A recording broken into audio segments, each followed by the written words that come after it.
Welcome back to Live With, brought to you by Species Nutrition. Visit speciesnutrition.com. Today's guest is going to be a special one. He came here with nothing but rags in his hand, essentially. He built himself up. He worked hard, and now he's an IFBB pro, turning pro at the Amateur Olympia a few months ago. The man I'm talking about is Rico RIVAS. Welcome to the show. Thank you, Dave. Hi, everybody. Hey. You know, you got a great story. I always like to feature great stories on our show because, you know, you came to the U.S. from Brazil 20 years ago, 14 years of age. You know, you didn't really have any skills per se. You had no money in your pocket, and you taught yourself how to fix clothing. You built a career for yourself, and you worked really hard in the gym, and you just got your pro card. I mean, you're a true success story. Yeah, I feel like that. You know, I'm feel very proud about myself. You know, I was here 20 years ago, basically with nothing. My parents immigrant here. I am original, half Brazilian and half Peruvian. Right. And, you know, I fell in love with the sport of bodybuilding. I am a big fan of your show, Ask Dave. Always watching. And, you know, I think, the sport is great. And I totally fell in love with that. Now, I mean, when you come to a country, did you speak the language at all? No, not at all. I learned everything here. That's got to be really intimidating to come here. Your family doesn't speak a word of English. What was the reason your parents came here to begin with? What was the reason they left Brazil? You know, like everybody, the American dream. My mom was the first to come in here, and then my sister immigrant here, and then after that, I came here. My parents were divorced, so I was back and forth from Brazil and Peru. So when I got here, you know, I basically coming with no English. I was very intimidated because I was scared because, you know, I was very skinny too. I was bowling in my country a lot because of my weight. And, you know, everything start open, doors open little by little. And I always believe when you work hard, things in the end pay off. Now, when you go for your first job at 14 years old, what do you tell the people you're working for? Like, I mean, obviously they must have spoke your language, or you wouldn't have been able to get the job. Like, I mean, did they give you a job sweeping the floor? What were you doing? Well, it's funny because my first job, it was here in my city, Santa Rosa. It was in the Gold's Gym, and I worked as a janitor. I worked basically cleaning the gym, picking up the weights from all the bodybuilders at that time. Right. And that's how I got inspired. That's how it started. Everything started. I made a very good friend. You know, and then right now he have a company, Life Fitness, that's my biggest sponsor right now. That's helping me to my dream. Yeah. And that's how everything started. Isn't it crazy? I bet people probably at the gym probably thought you were like a joke. You know, there's some young kid cleaning up the gym, and you had in your mind the vision of becoming a pro one day. Did you ever? I mean, in your wildest dreams, did you think you'd make it? Yeah. You know, I always think like my dad. My dad always say, you know, you never give up. No matter what goes around you, you always keep yourself focused. I never thought about too. When I fell in love with the bodybuilding sport, I know it was very hard sport, and I know it takes a lot of sacrifice. But it's easy to say, but when you leave that moment, I mean, that's the hard part. I learned everything myself with the shows that you do, Ask Dave. I picked up friends that didn't know about bodybuilding, and then I hired a coach, and then everything started from there. And from that time, I believe 2014, when I won the overall in Sacramento Championships, that's when I know that I can really do something with this, and I can turn this upside down and make my life better. I'm always amazed when people, because I see so many competitors on a daily basis complaining about everything. Oh, I can't get this, I can't afford that, I want this, I hate my job. I mean, you seem like a guy who just didn't complain. You had a vision in your mind, and you just never gave up on it, no matter what you had to do in the meantime to get there. Now, how do you teach yourself how to do sewing, alterations, and stuff like that? It seems like a difficult skill to me. Yeah, it is. It is a very talent. It's a very unique thing. You know, you have to be good with your hands. Right.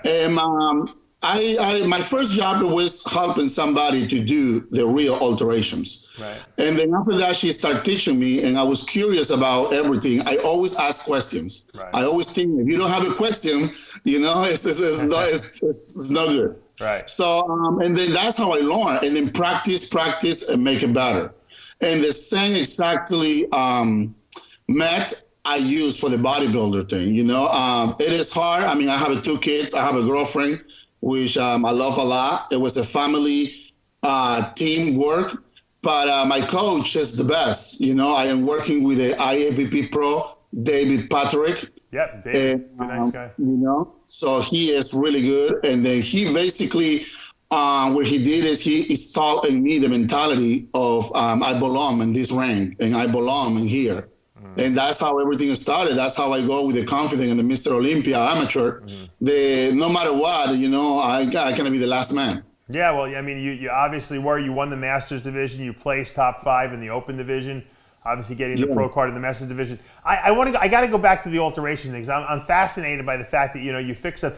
Can you like if a woman comes in with a dress, you could cut the whole thing, recut the whole thing, and completely alter it if necessary. Yes, I do. Wow. It's very fun. It's a lot of fun, especially with a woman because they're very picky and particular. Yes, I was going to say, you got to be very patient with them, right? Yes, exactly. My girlfriend loves it, though. Oh, yeah, I'm sure you fix all the clothes. Now, if I came to you, could you make like a custom suit? Can you make something from scratch like that, too? No, I don't do that. Alterations, normally, that's a seamstress. Seamstress can do from scratch. Gotcha. You know, designers, alterations, and they fix the clothes according to your body, to your measurements. Right. Now, where do you work? Do you work at a store? I work in a store here in my city. It's called Tuxedo Gallery. And then I do alterations in my house, too, private alterations. Oh, very nice. Now, I know you're starting your own, which makes sense. You're starting your own clothing line, which I'm assuming you're going to be designing a lot of the clothing that's going to be in the clothing line. Yes, I am working with few companies. After the Mr. Olympia, it was a great opportunity. That was my first time in the amateur Mr. Olympia. Few companies contact me because I go to the expo. Yeah. That's how I saw you over there too. Yeah, absolutely. And then a few companies ask me if they want to work with me, and then I say, yeah, for sure. And then now we are making these plans, and the website sure coming very soon. RicoRivas.com. And I'm excited for that, and then as soon as that start working, I'm gonna check it out for next year plan. Yeah. What is next? And you got a great name, Rico Rivas. It really flows off the tongue. You know what I mean? It's catchy. So is that going to be the name of the clothing line as well? Yeah. Rico Yes, Rivas? with my logo. All right. Yes, with my logo. Now, being the fact that you do come from South America, do you still have South American connections there? Are you able to do business with them because of that? Yes. In my country, especially in Peru, bodybuilding is growing so big, and Brazil too.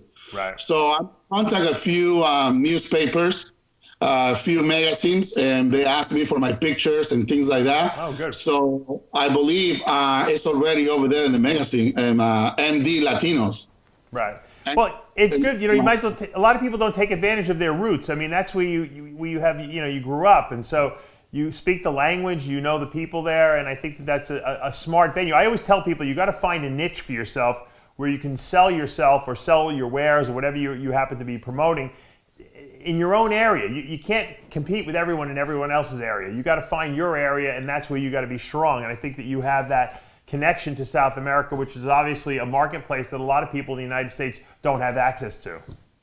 Absolutely, yeah, that's a very important. I always think you have to go and try to knock doors. Sure. I think when you do that, a lot of doors, even a window open. I mean, everything is not easy, you have to work hard for, especially right now in the bodybuilder industry, I mean, things are getting tough, and I think knocking doors and promoting myself, promoting my clothing line and my website, I think it's a good move for me, and I'm excited about that chapter. Well, congratulations, Rico, on the IFBB Pro card. When will we see you make your debut next year? Hopefully I will. I am talking a little bit, thinking about it, the Arnold's Classic. Oh, okay. But I don't know for sure yet. I still thinking what it will be the next, but it definitely will be next year. Right. And what division would you be competing in the pros? Classic? Well, yeah, no. 212? No, the 212. Okay. I am in love with that division. All right. I'm really in love with that division, and I see all the talent in that division. I am a big fan of Jose Raymond. I meet him in the Olympia.